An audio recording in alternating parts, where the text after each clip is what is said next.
Hey guys, welcome to my channel. My name's Natalie and today we're going to be making this adorable little donut box. Let's get started. Okay, so to start you'll need a paper that's 6 by 8.3 centimeters if you want to make the same size as me. Other sizes work, of course, but you'll just need to make sure that it's a rectangle. You want to use paper that's pretty thick, but not too thick. I'm not sure the weight on my paper, but it was a little hard to fold at times. But I wanted to use this one because of the pattern on the other side. So I'd recommend just using a thicker paper. I'm measuring 1 centimeter in on every side and then marking that and drawing a straight line across. You want to make sure that it's exact measurements, otherwise your box will look a little wonky. Don't be afraid to take your time and make sure you get it right. I've made this video in real time, so you don't have to feel rushed. There was a few times that I realized that my markings were a little off, so I had to change those.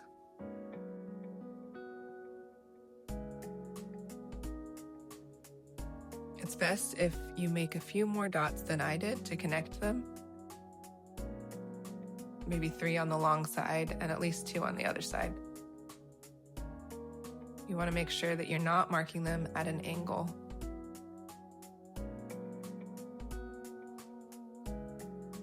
As you can see, I marked mine at a little bit of an angle, so I had to fix that later. But all you're doing is drawing lines to then connect the dots that you measured. This is the part that I realized my line was a little wrong, so I redrew that line.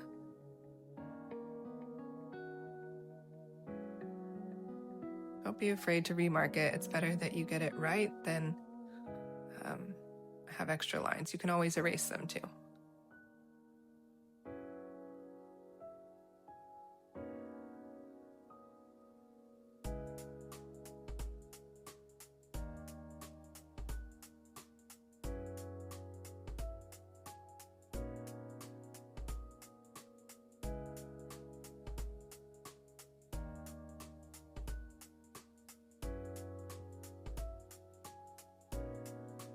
So now that I have all my lines drawn, I'm going to start folding.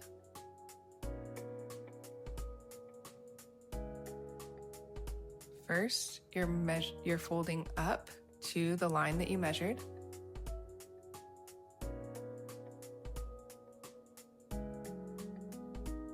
You line it up with that line and then just push down.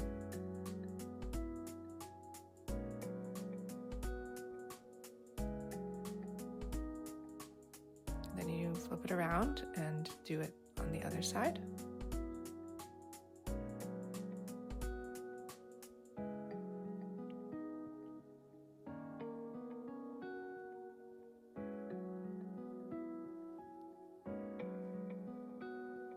Then you unfold it. Now you're going to fold up on the line that you have drawn.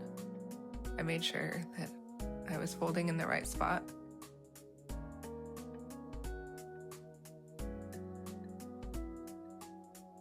You go around and fold on every side and then undo the fold.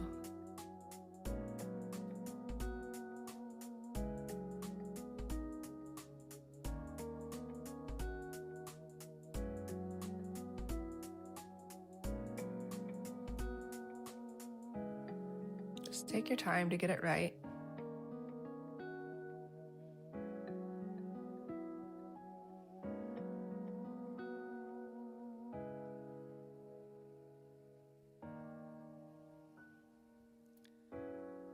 Then you're going to take it and flip it the other way. I actually think it would have been easier to fold it out the first time but this way worked.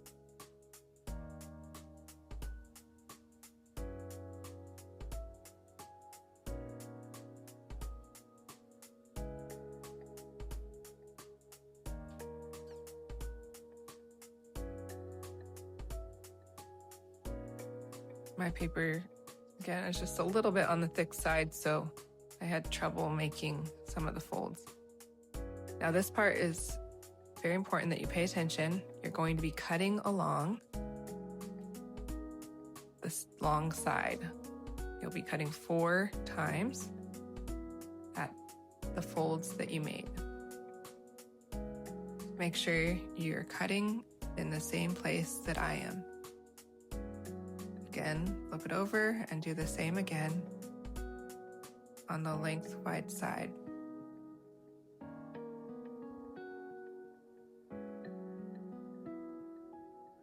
If you do find that you cut on the wrong place, I'm sorry, but you're probably going to need to start again, otherwise it won't turn out.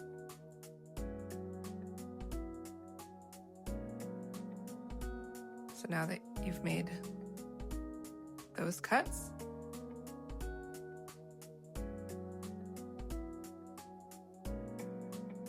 I'm going to measure to make sure I cut in the right spot for the clear window. Again, if you need to know what supplies to use, you can check the list in the description. I've listed everything that I used to make this box. The clear plastic I just got from a old to-go container.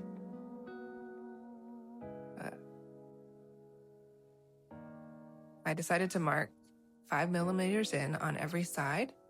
I thought that would give a good window to this box.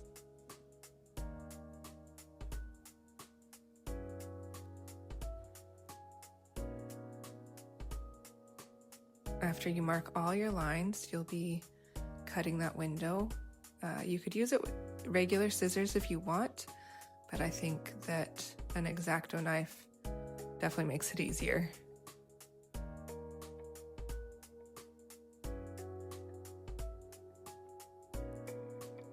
So right now I'm just going through and drawing a line everywhere I marked again. I want to make sure. I realized I wasn't taking advantage of my little mat, and if you line it up right, then you don't have to worry so much about getting diagonal lines.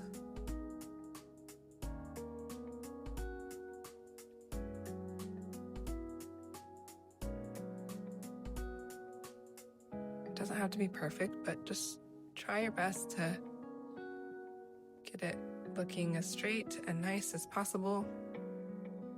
Sometimes I think we are so quick to give up on things or not want to do them just because we're not perfect at them, and we get better over time, and it's much better to try and have a cute little box that you made than just give up and never have tried.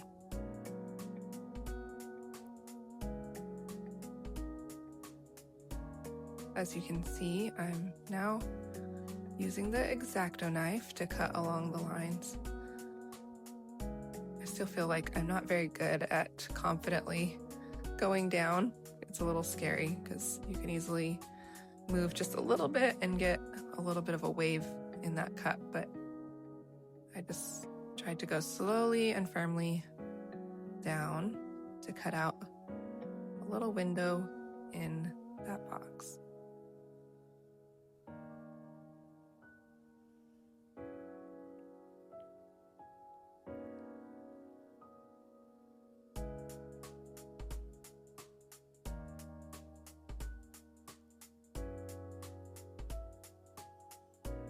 Pop that piece of paper out.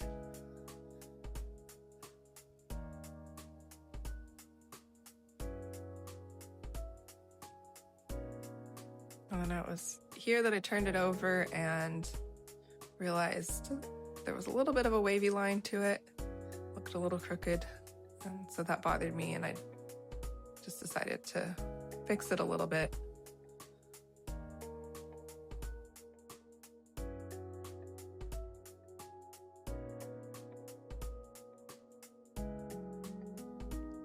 So hopefully your line was straighter than mine and you don't have to go to the trouble of fixing it, but these little mistakes happen.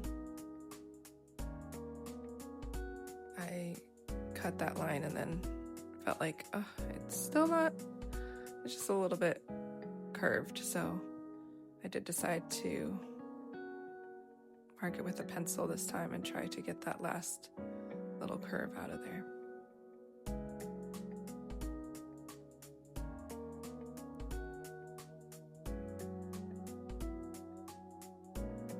These are all the kind of little mistakes that we'll notice, but when someone sees it, unless they really inspect it, they're not going to notice. So don't worry about it if you do end up making a mistake like me. So you're going to take your piece of plastic and put it over your window. I found it best to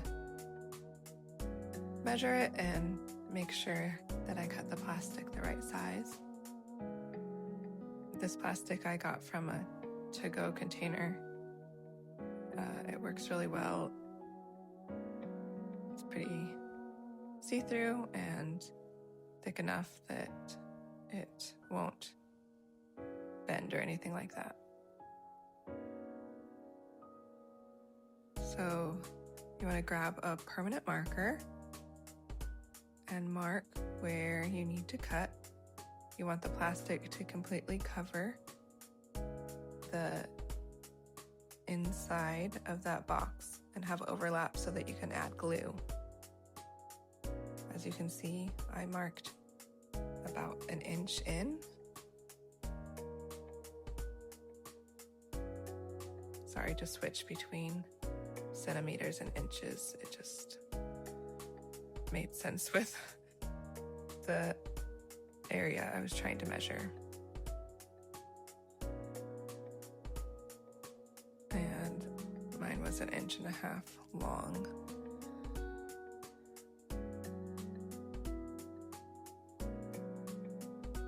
You could draw a line down, which might be wiser to make it perfectly straight if that's going to bother you, but you won't see it. It's going to be on the inside of the box.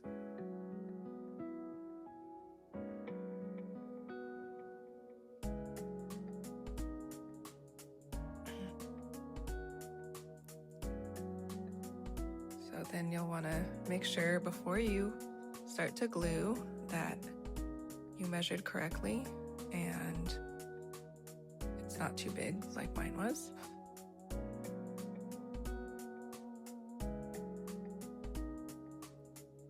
Take your glue and glue it down.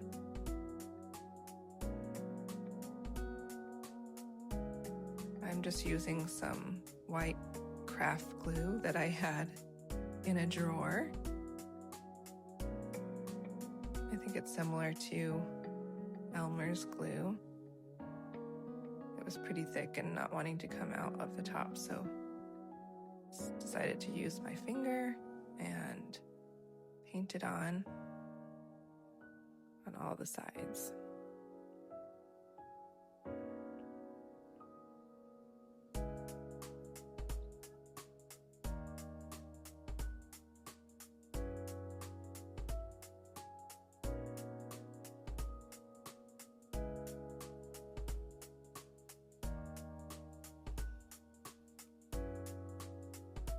Okay, so now you'll take that piece of plastic, make sure there's no dust stuck to it, and push it down.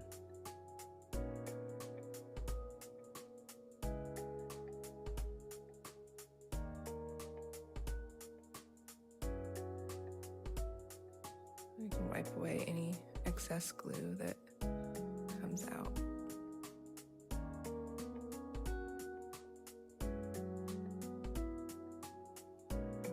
At this point, you could just set it aside and let it dry if you don't feel comfortable working with it, but it did seem pretty sturdy, so I decided to just go ahead and go on to finish the box. You'll want to fold down where you see me folding so you don't get confused about where to glue next. We're going to be adding glue to all the rest of the flaps.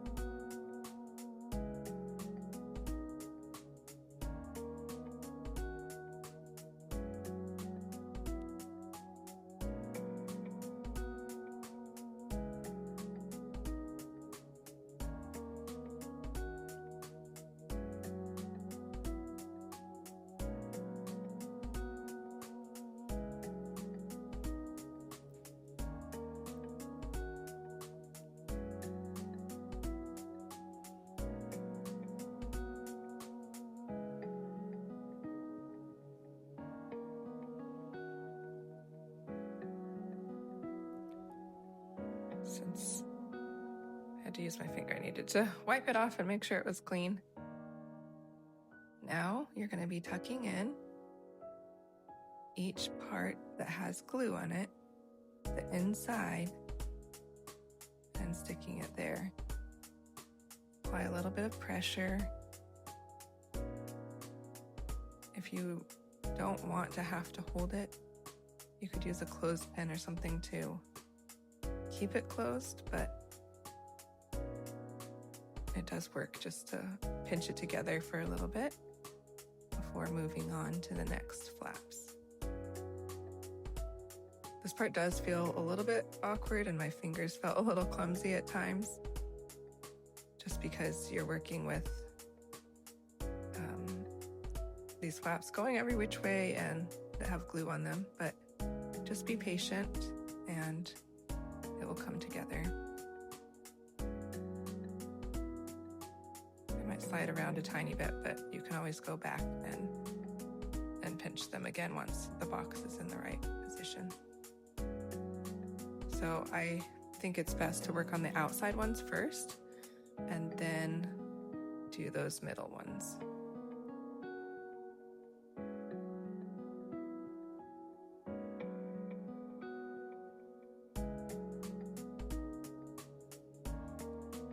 That last one is a little tricky to close, and then you want the outside flaps to be on the outside. So getting those outside undid what I did a little bit, but you can just go ahead and re-glue it and fix it. That's maybe the trickiest part.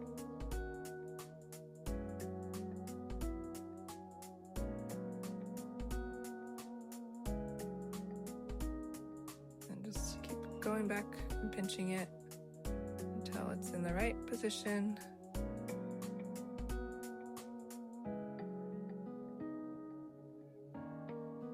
You could set it aside now, but for the purpose of the video, I wanted to show you how it opens and closes.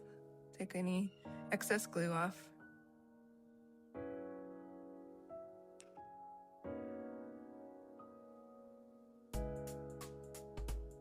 And there you have it. Looks like it came together and your cute little donut box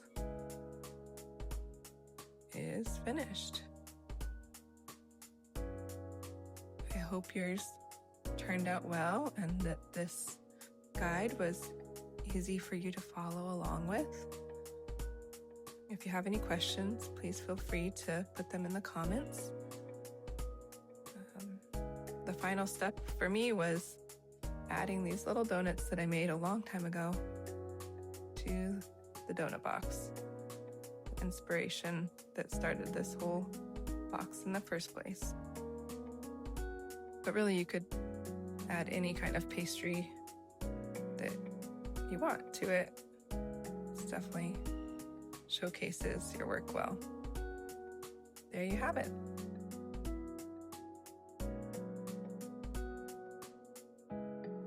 Thanks for watching.